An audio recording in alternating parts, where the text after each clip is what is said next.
রাসূলুল্লাহ সাল্লাল্লাহু আলাইহি ওয়াসাল্লামের জীবনের সর্বশেষ ওসিয়ত উম্মতের প্রতি, মানে ইন্তেকালের আগে সর্বশেষ ওসিয়ত নামাজ। সবাই জোরে বলবেন, আমার নবী দুনিয়া থেকে যে বিদায় নিছেন, বিদায় নেওয়ার আগে সর্বশেষ ওসিয়তটা কি? নামাজ। দলিল আবু দাউদ হাদিসের কিতাব 5156 নম্বর হাদিস।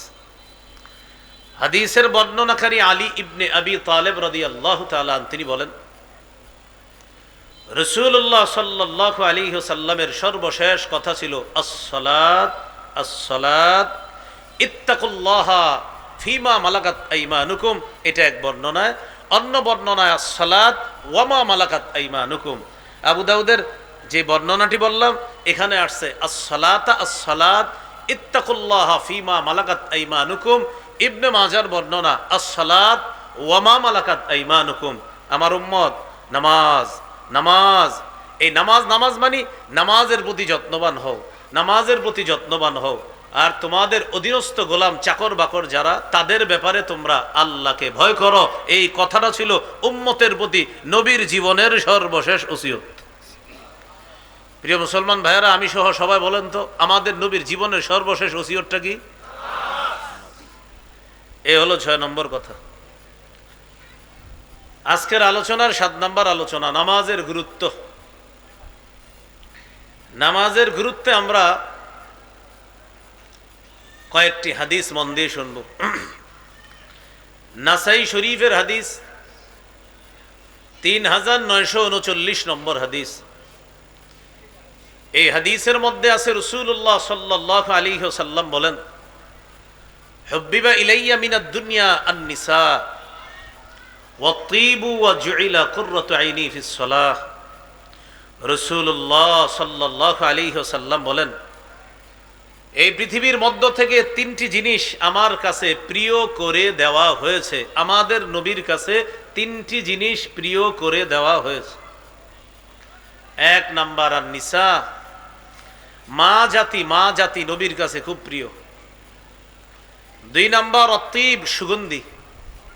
3 নাম্বার ওয়াজুইলা কুররাতু আইনি ফিস সালাহ। নবীজি বলেন, নামাজের মধ্যে আমার চোখের শীতলতা রাখা হয়েছে। এর মানে আমার নবী নামাজে দাঁড়াইলে সবচেয়ে বেশি আনন্দ পাইতেন। তো নবী বলেন, আমার চোখের শীতলতা এটা করে দেওয়া হয়েছে কি? নামাজ। নামাজটাই ছিল আমার চোখের শীতলতা। এখান থেকে বুঝে আসে নামাজের গুরুত্ব, যে নবী বলেন পৃথিবীর 3টা জিনিস আমার কাছে সবচেয়ে প্রিয় করে দেওয়া হয়েছে, এই 3টার মধ্যে একটা হলো নামাজ। নামাজের গুরুত্বের মধ্যে আরেকটা হাদিস শুনি আমরা। সহিহ বুখারীর বর্ণনা 4836 নম্বর হাদিস। এই হাদিসের বর্ণনাকারী সাহাবীর নাম মুগীরা ইবনে শুবা রাদিয়াল্লাহু তাআলা আনহু। তিনি বলেন, কামান নবী সাল্লাল্লাহু আলাইহি ওয়াসাল্লাম, নবীজি নামাজের মধ্যে এত অধিক সময় দাঁড়িয়ে থাকতেন, হাত্তা তাওয়াররামাত কদামা, দাঁড়িয়ে থাকতে থাকতে নবীর 2 পা মুবারক ফুলে যেত। কিলা লাহু, নবীকে বলা হতো, গফরাল্লাহু লাকা মা তাকদ্দামা মিন যামবিকা ওয়া মা তাআখার। হুজুর, আপনার আগে পরে কোনো গুনাহ নাই, সব মাফ। কোনো গুনাহ নাই আপনার, তো কোনো গুনাহই নাই। আপনি এত লম্বা সময় নামাজে দাঁড়িয়ে থাকেন, আপনার পা মুবারক ফুলে যায়। রাসূলুল্লাহ সাল্লাল্লাহু আলাইহি ওয়াসাল্লাম জবাব দিতেন, আফালা আকুনু আবদান শাকুরা, আমি কি আল্লাহর শুকর গুজারি বান্দা হব না? যে আল্লাহ আমাকে এত বড় নেয়ামত দান করেছেন, এই আল্লাহর শুকরিয়া আদায় করার জন্য আমি লম্বা সময় নামাজের মধ্যে কাটিয়ে দিয়েছি। তাহলে বলেন তো, আমাদের নবী নামাজে কম সময় দাঁড়িয়ে থাকতেন না অনেক বেশি সময়? না, আমরা যদি নামাজে দাঁড়াই, কোনো কারণে যদি নামাজের মধ্যে কারেন্ট চলে যায়, দাড়িতে হাত দেয়, কপালে হাত দেয়, চেহারায় হাত দেয়, মেজাজ খারাপ, থুর, খালি থুরটা কইতে পারে না নামাজে, না বলে ফেলতো, ঠিক না? থুর যদি কর সুযোগ থাকতো বলে ফেলতো, মেজাজ খারাপ। বুখারীর আরেকটা হাদিস শুনেন, 1135 নম্বর হাদিস। এই হাদিসের মধ্যে আছে আব্দুল্লাহ ইবনে মাসউদ রাদিয়াল্লাহু তাআলা, নবীর একজন সাহাবী, তিনি বলেন, একদিন শখ করে আল্লাহ রসুলের সাথে রাতের নামাজে দাঁড়াইছি। শখ বুঝেন তো? কেমনে বুঝাবো বাংলাটা? শখ মানে আউস, মানে শখ। শখ শখ বলেন আগ্রহ, শখ করে। মানে আমার শখের জিনিস এটা, এরকম বলেন না, এই আর কি। নবীর সাথে শখ করে নামাজে দাঁড়াইছে। কোন নামাজ? রাতের নামাজ। মানে নবী রাতে যে তাহাজ্জুদ পড়ে, নফল পড়ে, এই নামাজে দাঁড়াইছে। সাহাবী শখে নবীর সাথে দাঁড়াইছে যে আজকে নবীর সাথে রাতে নামাজ পড়ুন। সাহাবী বলেন, শোনো কি ঘটনা ঘটছে জানো? লাম ইয়াজাল কাইমান, তিনি ইমাম, আমি হইলাম মুক্তাদি। এত লম্বা সময় নবী নামাজে দাঁড়ায় রয়েছে, আমি মনে মনে একটা নিয়ত করে ফেলছি যে নিয়তটা বেশি সুন্দর না। অন্যান্য সাহাবীরা বললেন, আপনি কি নিয়ত করছেন, আমরা একটু জানতে চাই। তো তিনি বলেন, হামামতু বিআমরি সাউইন, একটা মন্দ নিয়ত করে ফেলেছিলাম। তো অন্যরা জানতে চাইলেন নিয়তটা কি, একটু বলেন। তিনি বললেন, হামামতু আন আকউদা ওয়া আদারান নাবিয়্য সাল্লাল্লাহু আলাইহি ওয়াসাল্লাম, আমি নিয়ত করে ফেলেছিলাম নবী এত সময় লম্বা সময় নামাজে দাঁড়িয়ে আছে, আমি নিয়ত করে ফেলেছিলাম আমি বসে যাব, নবীরে ছেড়ে দিব, মানে আমি ইক্তেদা সাইরা বসে যাই, নবী নামাজ পড়ুক। চিন্তা করেন, সাহাবীদের নামাজ আমাদের চাইতে অনেক গুরুত্বপূর্ণ ছিল তাদের নামাজ, তারাও লম্বা সময় নামাজ পড়তেন, কিন্তু সাহাবী বলেন নবী এত লম্বা সময় নামাজে দাঁড়িয়ে থাকতেন যে আমি নিয়তি করে ফেললাম, বৈশা যাই, ইক্তেদা ছেড়ে দিই। সুবহানাল্লাহ। তাহলে আমার আপনার নামাজের কি পরিমাণ গুরুত্ব দেওয়া দরকার। নামাজের গুরুত্ব সম্পর্কে আরেকটা হাদিস শোনেন, এই হাদিসটাই নামাজের গুরুত্ব বোঝার জন্য যথেষ্ট। সহিহ বুখারীর 687 নম্বর হাদিস। এই হাদিসে আছে রাসূল সাল্লাল্লাহু আলাইহি সাল্লামের সহধর্মিনী আমাদের আম্মাজান উম্মুল মুমিনিন আয়েশা সিদ্দিকা রাদিয়াল্লাহু তাআলা আনহাকে জিজ্ঞাসা করা হয়েছে, নবীর ইন্তেকালের আগের অসুস্থতাকালীন সম্পর্কে জিজ্ঞাসা করা হয়েছে। নবী ইন্তেকালের আগে প্রায় টানা 13 দিনের মতো অসুস্থ ছিলেন, তো ওই অসুস্থকালীন সম্পর্কে জিজ্ঞাসা করা হয়েছে। আম্মাজান বলেন, ওই সময়ের কথা তোমাদেরকে কি বলবো, একদিনের ঘটনা শোনো। একটু আগে যেই নামাজটা গেছে, কোন নামাজ? এশার নামাজ। একদিন এশার নামাজের সময় সাহাবীরা মসজিদে অপেক্ষা করতেছে। রাসূলুল্লাহ সাল্লাল্লাহু আলাইহি সাল্লাম প্রচন্ড অসুস্থ হয়ে গেছে।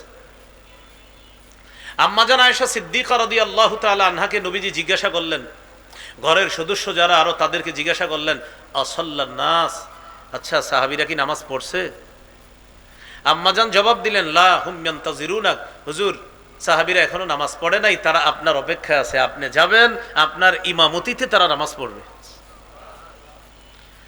রাসূলুল্লাহ সাল্লাল্লাহু আলাইহি ওয়াসাল্লাম বললেন, দাউলি মাআন ফিল মিখতাব, গোসলের পাত্রে এক পাত্র পানি আনো। পানি আনস, আনার পর ফাগতাসালা, রাসূল সাল্লাল্লাহু আলাইহি সাল্লাম গোসল করলেন। গোসল করার পর নবীজি যখন নিজের একটু হালকা অনুভব করলেন, গোসল করার পর মানে একটু ভালো লাগে তো শরীরটা, জাহাবালিয়া নুআ, যাওয়ার জন্য নবীজি একটু উঠার জন্য উদ্যত হলেন, যে নবীজি উঠে দাঁড়াবে তারপর মসজিদে যাবে। যেই মাত্র নবী উঠে দাঁড়াবেন মসজিদে যাওয়ার জন্য, উগমিয়া আলাই, সাথে সাথে আবার বেহুশ হয়ে গেছে, মানে প্রচুর অসুস্থ। বেহুশ হওয়ার পর সুম্মা আফাক, হুশ ফিরে আসছে একটু পরে। হুশ ফিরে আসার পর রাসূলুল্লাহ সাল্লাল্লাহু আলাইহি সাল্লাম বললেন, আসাল্লান নাস, সাহাবীরা নামাজ পড়ছে? জবাব দেওয়া হলো, লা, এখনো পড়ে নাই, হুম ইয়ান্তাজিরুনা, তারা আপনার অপেক্ষায় আছে। নবীজি বললেন, দাউলি মাআন ফিল মিখতাব, তাহলে ঠিক আছে পানি আনো গোসলের পাত্রে, আবার পানি আনো। আবার পানি আনছে, আনার পর ইগতাসালা, নবী গোসল করলেন, পুরা শরীরটা ভালোভাবে ধৌত করলেন। গোসল করার পর জাহাবালিয়া নুআ, মসজিদে যাওয়ার জন্য যেই মাত্র নবী একটু উঠে দাঁড়াবে, উগমিয়া আলাই, আবার বেহুশ হয়ে গেছে। আপনারা বুঝতেছেন তো সবাই? বেহুশ হওয়ার পর সুম্মা আফাক, একটু পর হুশ ফিরে আসছে। এটা কোনো গল্প নয়, সহিহ বুখারী 687 নম্বর হাদিস। নবীজি যখন বেহুশ হয়ে গেছে, একটু পরে হুশ ফিরে আসছে। আসার পর নবী জিজ্ঞাসা করলেন, আসাল্লান নাস, সাহাবীরা নামাজ পড়ছে? জবাব দেওয়া হলো, লা হুম ইয়ান্তাজিরুনা, এখনো পড়ে নাই, আপনার অপেক্ষা আছে। নবীজি বললেন, দাউলি মাআন ফিল মিখতাব, গোসলের পাত্রে আরেক পাত্র পানি আনো। আবার পানি আনছে। আনার পর রাসূল সাল্লাল্লাহু আলাইহি সাল্লাম আবার নিজের শরীরটা ধৌত করেছেন। শরীর মুবারক ধৌত করার পর জাহাবালিয়া নুআ, আবার একটু দাঁড়িয়েছেন যাওয়ার জন্য, যেই মাত্র দাঁড়াতে উদ্যত হলেন, সাথে সাথে উগমি আলাই, আবার বেহুশ হয়ে গেছে। কয়বার হলো? 3 বার।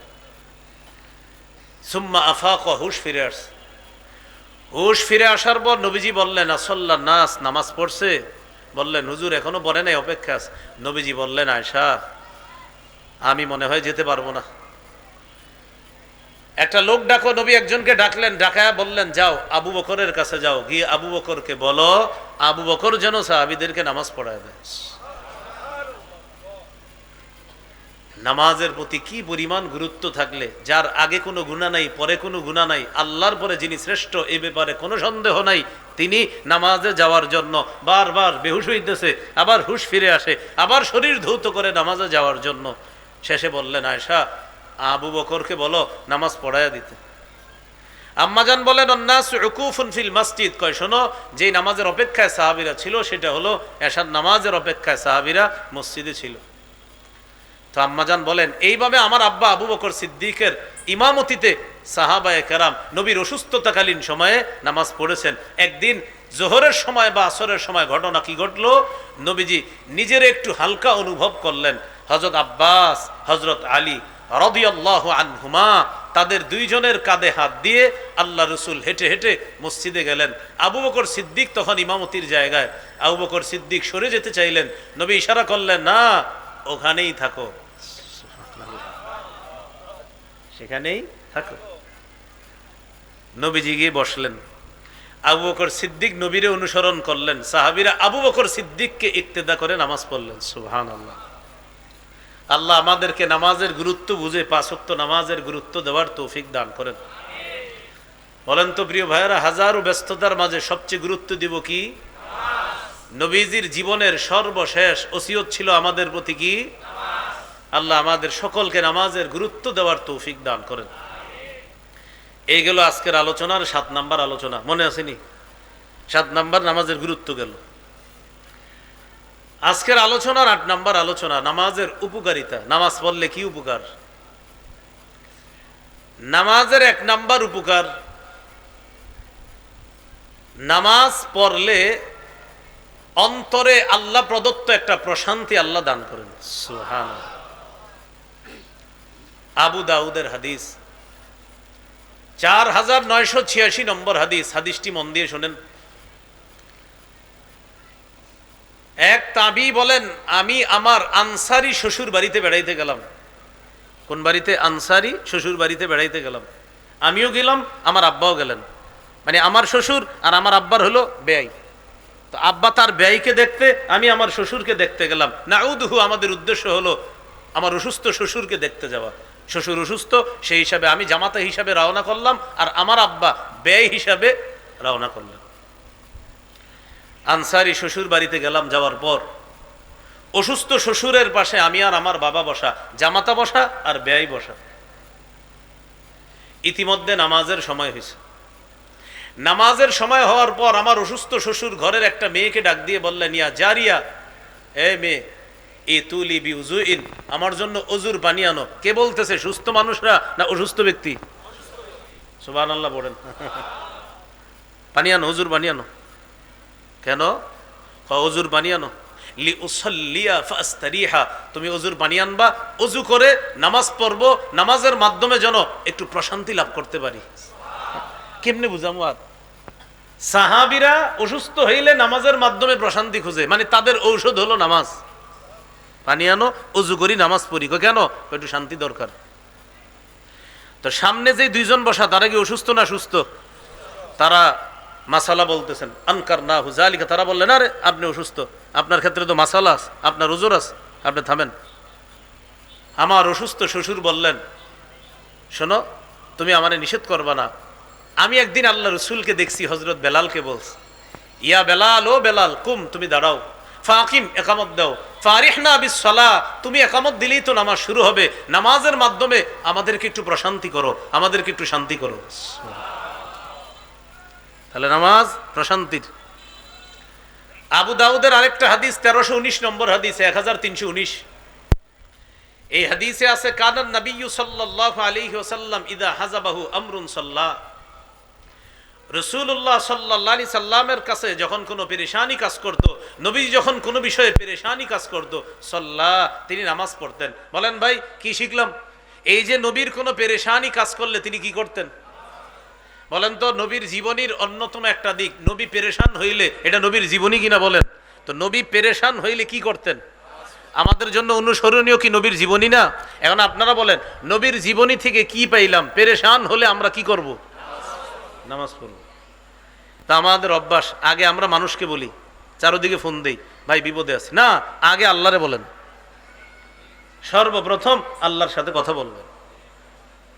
তাহলে নামাজের এক নাম্বার উপকারিতা, নামাজ প্রশান্তির কারণ, সুবহানাল্লাহ। নামাজের দুই নাম্বার উপকার, নামাজ আলো, নামাজ নূর, নামাজ আলো। সহিহ মুসলিমের হাদিস, রাসূলুল্লাহ সাল্লাল্লাহু আলাইহি ওয়াসাল্লাম বলেন, আত-তুহুরু শাতরুল ঈমান, পবিত্রতা হলো ঈমানের অঙ্গ। আলহামদুলিল্লাহ, সবাই একবার দিল থেকে বলেন তো আলহামদুলিল্লাহ। নবীজি বলেন আলহামদুলিল্লাহি তামলাউল মিজান, ইখলাসের সাথে আলহামদুলিল্লাহ একবার পড়লে তামলাউল মিজান, ওজনের পাল্লাকে পরিপূর্ণ করে দেয়। এবার দুইটা বাক্য মন দিয়ে পড়েন, বলেন সুবহানাল্লাহ ওয়ালহামদুলিল্লাহ। রাসূলুল্লাহ সাল্লাল্লাহু আলাইহি সাল্লাম বলেন, ইখলাসের সাথে সুবহানাল্লাহ এবং আলহামদুলিল্লাহ যদি কেউ পড়ে, তামলাআনে আও তামলাউমা বাইনাস সামাওয়াতি ওয়াল আরদ, আসমান এবং জমিনের মাঝে যে ফাঁকা জায়গাটা আছে, এই ফাঁকা জায়গাটাকে পূরণ করে দেয়। এবার নবীজি বলেন আস-সালাতু নূরুন, নামাজ হলো নূর, নামাজ হলো আলো। সবাই বলেন নামাজ, আবার নামাজ নূর, নামাজ আলো, নামাজ নূর। দুনিয়াতে যে যত বেশি নামাজ পড়বে, দুনিয়াতে যে যত বেশি নামাজ পড়বে, কিয়ামতের ময়দানে তার চারপাশে তত বেশি নূর হবে, তত বেশি আলো হবে। ২৭ নাম্বার পারা, 18 নাম্বার পৃষ্ঠা, সূরা হাদীদের 12 নম্বর আয়াতে আল্লাহ বলেন, ইয়াউমা তারাল মুমিনিনা ওয়াল মুমিনাতি ইয়াসআ নূরুহুম বাইনা আইদিহিম ওয়া বিআইমানিহিম। সূরা হাদীদের 12 নম্বর আয়াত, 27 পারা 18 নম্বর পৃষ্ঠা আল্লাহ বলেন, নবী সেদিন আপনি দেখবেন ইমানদার নারী পুরুষদেরকে দেখবেন, ইয়াসআ নূরুহুম বাইনা আইদিহিম ওয়া বিআইমানিহিম, তাদের সামনে পিছনে ডানে বামে নূর আর নূর। কিয়ামতের ময়দানে ইমানদার চারপাশে নূরের বেষ্টনী থাকবে, সেই নূরের বেষ্টনীতে সে চলবে, হাঁটবে। এখন কিয়ামতের ময়দানে আমাদের নূর চারদিকে বারক, এটা কারা কারা চাই? তাহলে নূর বারে দুনিয়াতে কি আমল করলে? নামাজ। এই তো মাশাআল্লাহ, বলেন কি বললে? নামাজ। নবীজি বলেন সালাতু নূরুন, নামাজ হলো আলো। তো নামাজ এমন আলো, যত বেশি নামাজ পড়বো নূর তত বেশি হবে। কিয়ামতের ময়দানে আমাদের চতুর্দিকে নূরের বেষ্টনী তত বেশি হবে। আর একটা হাদিস শুনেন, রাসূলুল্লাহ সাল্লাল্লাহু আলাইহি ওয়াসাল্লাম বলেন, মান হাফাযা আলাইহা, কেউ যদি দৈনিক 5 ওয়াক্ত নামাজ যত্ন সহকারে পড়ে, 5 ওয়াক্ত নামাজ কেউ যদি যত্ন সহকারে পড়ে, সঠিকভাবে যত্ন সহকারে 5 ওয়াক্ত নামাজ পড়তে হবে। কেউ যদি